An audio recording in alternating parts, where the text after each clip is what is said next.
my M-Audio Uno cable plugged in, MIDI in and out of the Korg.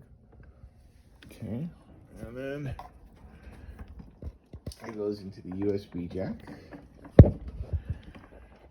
I've got my Sysex Librarian launched.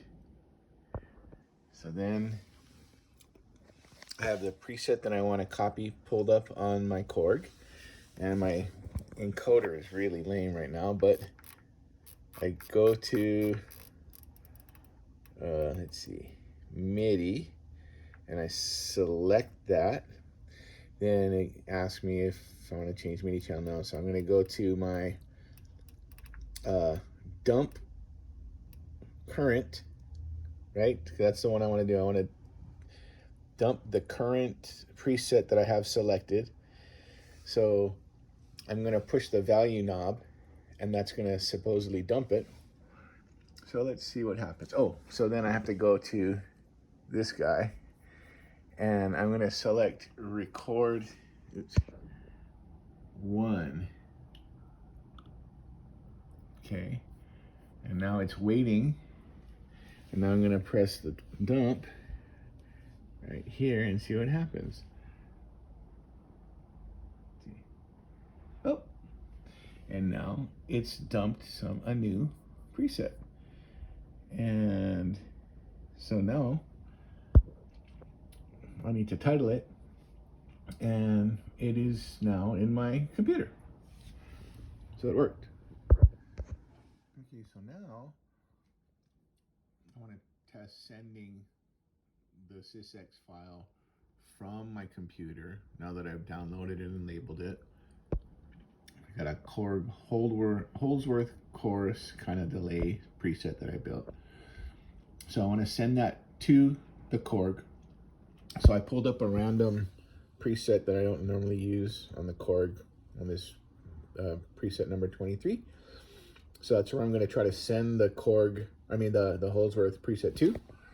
So then I've selected it in the list. I'm making sure that the destination is selected properly. So it's seeing my Uno MIDI interface cable, and that's right, as this pull down menu where to send the Sysex data to.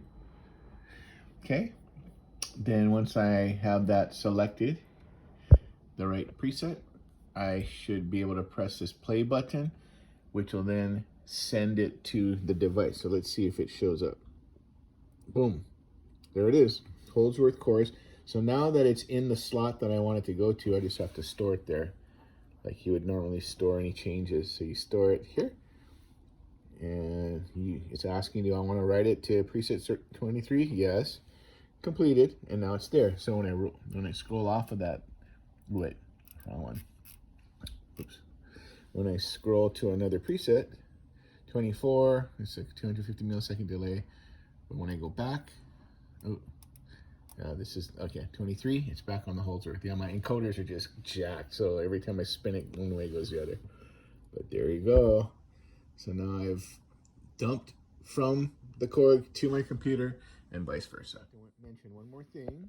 So in the preset, let's see, you have to go into the MIDI menu. Yep. And you have to enable the exclusive function, or Sysex. See, it's disabled now. You have to enable it. That way it can receive the incoming data. You don't need to do that when you're dumping, when you're exporting data from the Korg, but when you're inputting it, I believe you have to have that enable feature turned on. Okay, and now I'll go back to the thing, and then